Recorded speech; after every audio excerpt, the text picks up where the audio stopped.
আমাদের জীবনে যখন দুঃখ আসে, যখন কোনো প্রার্থনা পূর্ণ হয় না, যখন বারবার চেষ্টা করেও আমরা ব্যর্থ হই, তখন আমাদের মনে একটি প্রশ্ন জাগে, ঈশ্বর কি আমাকে শাস্তি দিচ্ছেন?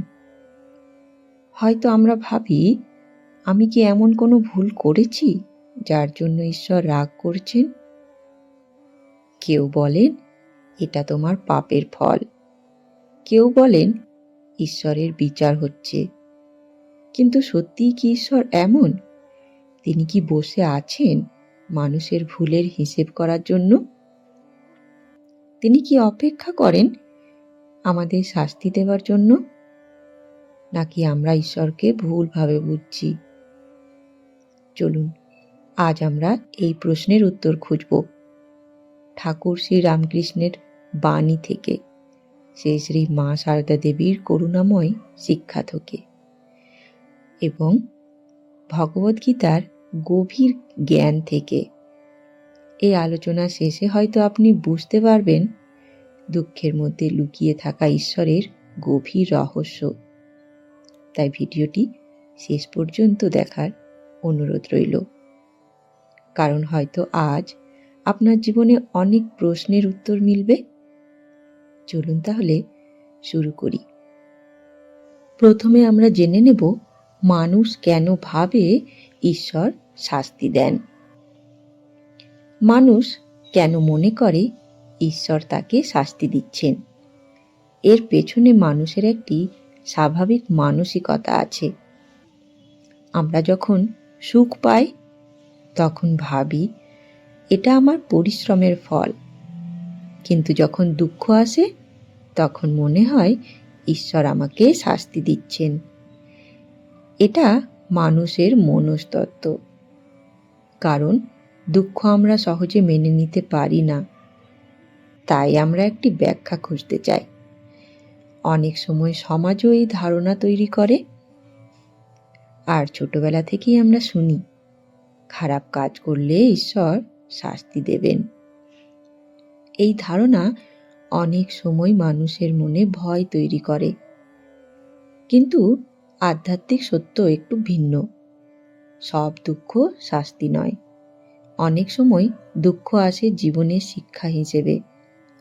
একজন শিক্ষক যেমন ছাত্রকে কঠিন প্রশ্ন দেন তার বুদ্ধি বাড়ানোর জন্য, তেমনি জীবনের অনেক কঠিন অভিজ্ঞতা আমাদের ভেতরে শক্তিকে জাগিয়ে তোলে। আমরা যখন সুখে থাকি তখন অনেক সময় ঈশ্বরকে ভুলে যাই, কিন্তু দুঃখ এলে আমরা প্রার্থনা করি। আমরা বলি, হে প্রভু, আমাকে সাহায্য করুন। এই দুঃখ অনেক সময় আমাদের ঈশ্বরের কাছে নিয়ে যায়। এই কারণেই অনেক সাধক বলেছেন, দুঃখ মানুষের আধ্যাত্মিক জাগরণের দরজা খুলে দেয়। কিন্তু এই বিষয়ে ঠাকুর শ্রী রামকৃষ্ণ কি বলেছেন, চলুন এবার জানি। শ্রী শ্রী ঠাকুর রামকৃষ্ণদেবের শিক্ষা। ঠাকুর শ্রী রামকৃষ্ণদেবের জীবন এবং তার বাণী ভারতের আধ্যাত্মিক ইতিহাসের এক অনন্য আলো। তিনি ধর্মকে কঠিন তত্ত্ব বা জটিল দর্শনের মধ্যে শেখাননি। তিনি ধর্মকে দেখিয়েছেন ভালোবাসা, সরলতা এবং গভীর অভিজ্ঞতার মাধ্যমে। ঠাকুরের শিক্ষা একটি মূল কথা ছিল, ঈশ্বর অসীম করুণাময়। তিনি কখনো বলেননি ঈশ্বর মানুষের ভুল খুঁজে বেড়ান। তিনি কখনো বলেননি ঈশ্বর মানুষকে শাস্তি দিয়ে আনন্দ পান।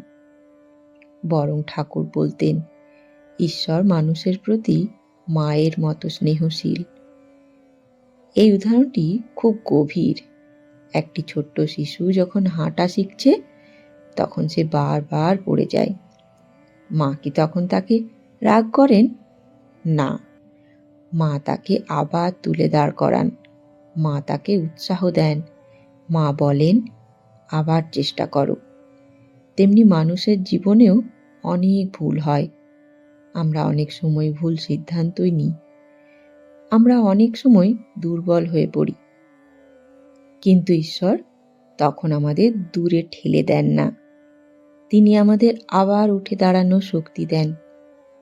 ঠাকুর বলতেন, ঈশ্বরকে পাওয়া যায় সরল হৃদয়ে, কিন্তু মানুষের হৃদয় অনেক সময় অহংকারে ভরে যায়। মানুষ যখন সুখে থাকে তখন সে অনেক সময় ভাবে সব কিছু তার নিজের ক্ষমতায় হচ্ছে। এই ভাবনাই অহংকারের সৃষ্টি করে, কিন্তু জীবনের দুঃখ এই অহংকারকে ভেঙে দেয়। ঠাকুর বলতেন, দুঃখ মানুষকে ঈশ্বরের দিকে টেনে আনে। এই কথার মধ্যে একটি গভীর আধ্যাত্মিক সত্যও আছে। মানুষ যখন খুব সুখে থাকে তখন সে অনেক সময় ঈশ্বরকে ভুলে যায়, কিন্তু যখন দুঃখ আসে তখন মানুষ আন্তরিকভাবে প্রার্থনা করে। ঠাকুর একটি সুন্দর উদাহরণ দিয়ে বুঝিয়েছিলেন। তিনি বলতেন, লোহা যদি আগুনে না যায় তাহলে তা শক্ত হয় না। আগুনের তাপে লোহা ধীরে ধীরে শক্ত ও দৃঢ় হয়ে ওঠে। তেমনি মানুষের মনও জীবনের কঠিন অভিজ্ঞতার মধ্যে দিয়ে আরও গভীর ও পরিণত হয়। কষ্টের মধ্যে দিয়ে মানুষ নিজের সীমাবদ্ধতা বুঝতে শেখে। সে বুঝতে শেখে সব কিছু তার নিয়ন্ত্রণে নেই। এই উপলব্ধি মানুষের ভেতরে নম্রতা তৈরি করে, আর এই নম্র হৃদয়েই ঈশ্বরের করুণা সহজে প্রবেশ করে। ঠাকুর আরও বলতেন, যখন মানুষের হৃদয় সত্যি ঈশ্বরের জন্য কাঁদে তখন ঈশ্বর অবশ্যই তার ডাকে সাড়া দেন। একটি উদাহরণ দিতেন, একটি শিশু যদি মাকে সত্যিকারের ডাকে, মা কি কখনো সেই ডাকে সাড়া না দিয়ে থাকতে পারেন? না, মা অবশ্যই ছুটে আসেন। তেমনি মানুষ যদি আন্তরিকভাবে ঈশ্বরকে ডাকেন তাহলে ঈশ্বরও তার ডাকে সাড়া দেন। তাই ঠাকুরের শিক্ষা আমাদের একটি গভীর উপলব্ধির দিকে নিয়ে যায়। জীবনের দুঃখকে শুধু শাস্তি হিসেবে দেখা ঠিক নয়। অনেক সময় সেই দুঃখই আমাদের হৃদয়কে জাগিয়ে তোলে। অনেক সময় সেই দুঃখই আমাদের জীবনের দিক পরিবর্তন করে দেয়। অনেক সাধক বলেছেন, যে দুঃখ তাদের জীবনে এসেছিল সেই দুঃখই তাদের ঈশ্বরের কাছে নিয়ে গেছিল। তাই অনেক সময় দুঃখ ঈশ্বরের দূরত্ব নয়, বরং তার কাছে যাওয়ার পথ।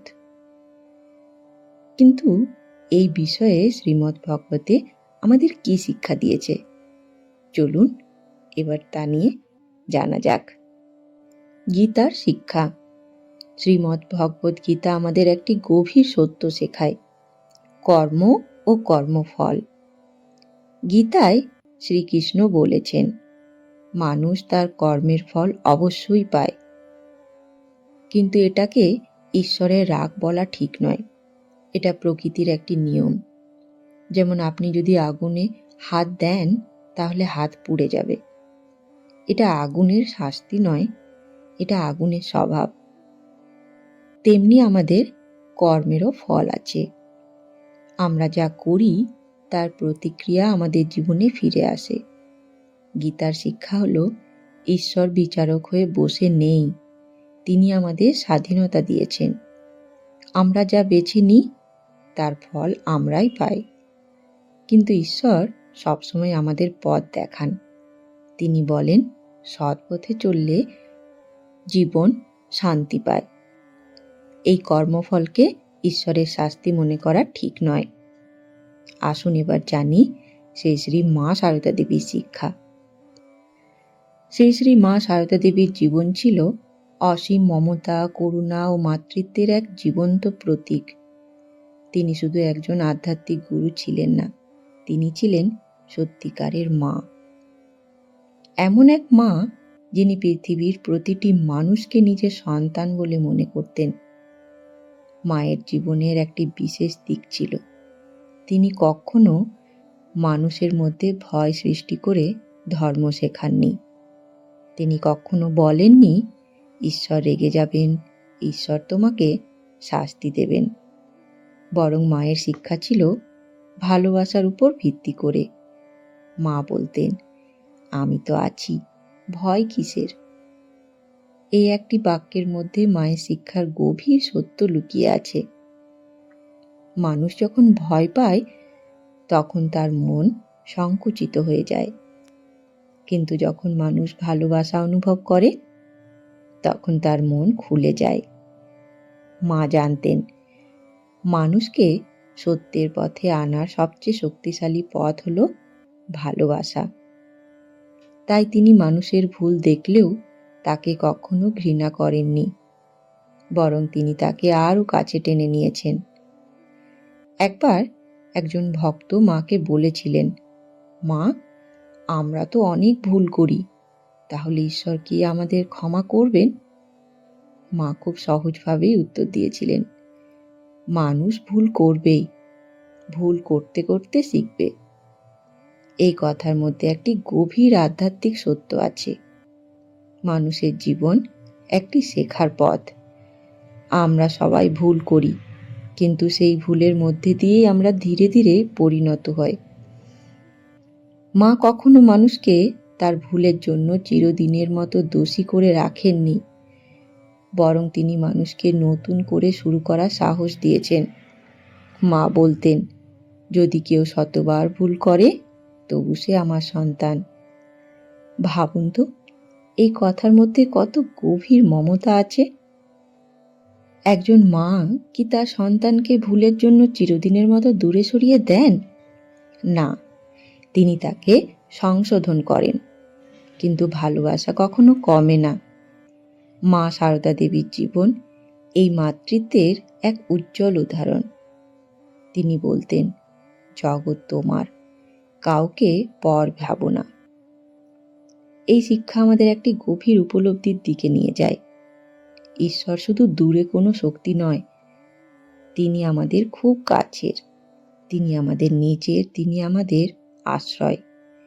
তাই ঈশ্বরকে শুধু একজন বিচারক হিসেবে ভাবা আধ্যাত্মিক সত্যকে ছোট করে ফেলা। ঈশ্বর বিচারক হওয়ার আগে তিনি আশ্রয়দাতা। তিনি আমাদের ভুল দেখেন, কিন্তু সেই ভুলের মধ্যেই আমাদের সংশোধনের সুযোগ দেন। তিনি আমাদের শেখান, তিনি আমাদের পথ দেখান, কিন্তু তিনি আমাদের কখনো ত্যাগ করেন না। শ্রী শ্রী মা সারদা দেবীর জীবন আমাদের শেখায়, ঈশ্বরের কাছে যাওয়ার সবচেয়ে সহজ পথ হলো সরলতা। একটি শিশুর মতো হৃদয়, যেখানে অহংকার নেই, কৃত্রিমতা নেই, শুধু বিশ্বাস আছে। যখন মানুষ এমন একটি হৃদয় দিয়ে ঈশ্বরকে ডাকে, তখন ঈশ্বর তার ডাকে অবশ্যই সাড়া দেন।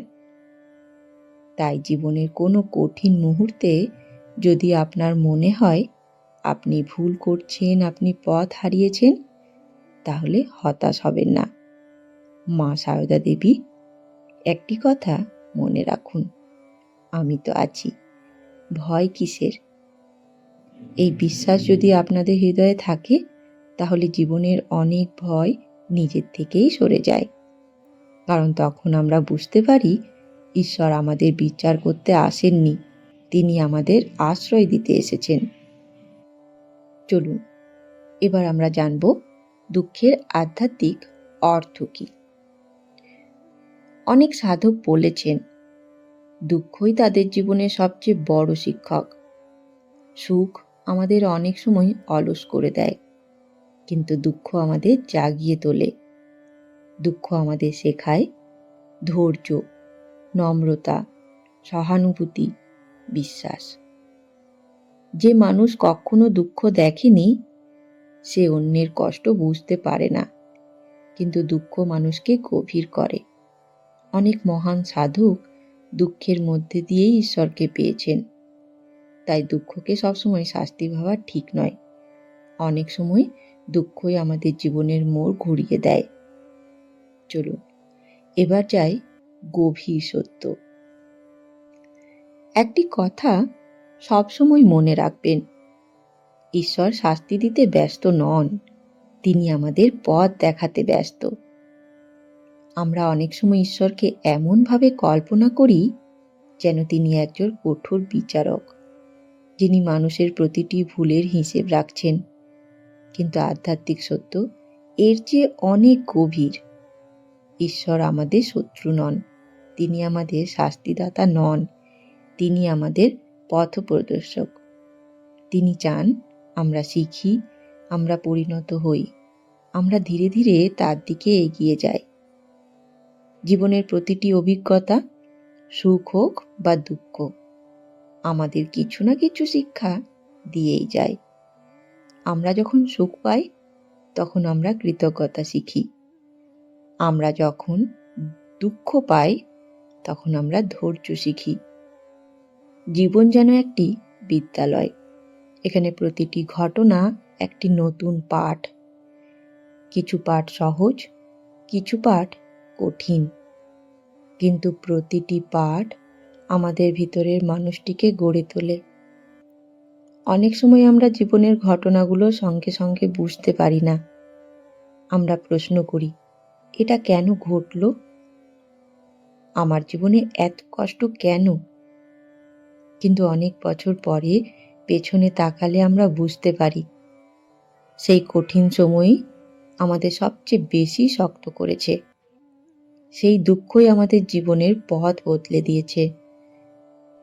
অনেক মানুষ বলেন, জীবনের সবচেয়ে বড় শিক্ষা তারা পেছনে তাদের সবচেয়ে কঠিন সময়গুলি।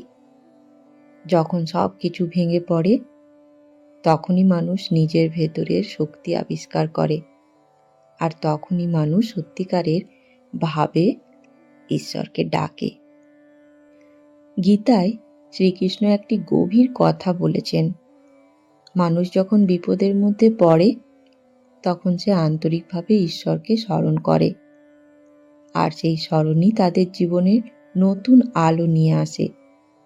তাই অনেক সময় দুঃখ ঈশ্বরের দূরত্ব নয়, বরং তার কাছাকাছি যাওয়ার পথ।